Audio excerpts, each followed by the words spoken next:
Hi, welcome to 5 Minutes of Torah with the BI Rabbi. I'm Rabbi Adam Stein. You can hear the cold in my sinuses, I apologize. But we've all been a little bit cold the past few weeks. I set it up today so you can see the beautiful snow behind me. I hope you're being careful on the roads. I've been thinking a little bit about Shabbat this week. Partly because sometimes in long weeks it's the cold and the snow. You're just thinking, I just really need Shabbat this week, a day of rest and relaxation. But also in this week's Torah portion, Parashat Ki Tisa, we read a bit about Shabbat, about the laws of Shabbat.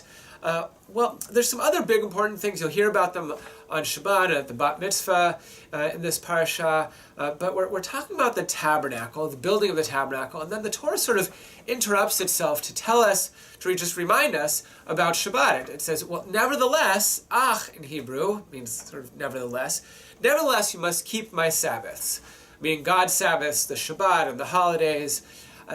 But this tiny little syllable in Hebrew, nevertheless, it needs explanation from the rabbis, because why is this extra word here? Why does it just say you must keep my Sabbaths? Why does it say nevertheless? So the rabbis use this word to tell us something about when we don't have to observe Shabbat. That's sort of strange. The classic case, of course, is when someone's life is in danger. The danger to someone's life pushes aside the laws of Shabbat. And I'll give you a couple examples. I have a source sheet that I've put together about this, and I'll try to put it online with the email we send out for this video, and you can download it if you want. There's some great sources from the Talmud and the Midrash about this. One of them is a story about Rabbi Yishmael and Rabbi Akiva and Rabbi Elazar ben Azariah, some of these rabbis that are walking along, and a question is asked of them. How do we know, or from where do we know, that pikuach nefesh, that saving a life, pushes aside Shabbat, pushes aside the laws of Shabbat? And they come up with some answers. One of them is that they say that you might have thought, when it says, but keep my Sabbaths, or nevertheless keep my Sabbaths, you might have thought that it means all the time you have to keep my Sabbaths.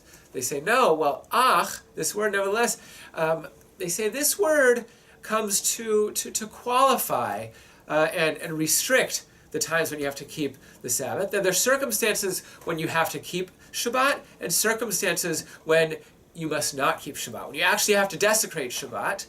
The example is to save a life. And so the rabbis go on, they say, the Sabbath is given into our hands. We are not given to Shabbat to die by. Shabbat is given to us, that it should be a palace in time, like Abraham Joshua Heschel said, Rabbi Heschel, and that it should be this treasure for us, but not that it should cause us to put our lives in danger. And so, quoting Leviticus, the rabbis go to make another source proof text, that you shall keep my statutes, my ordinances, my laws, in which a person shall do and live by them, that we should live by the laws and not die by the laws.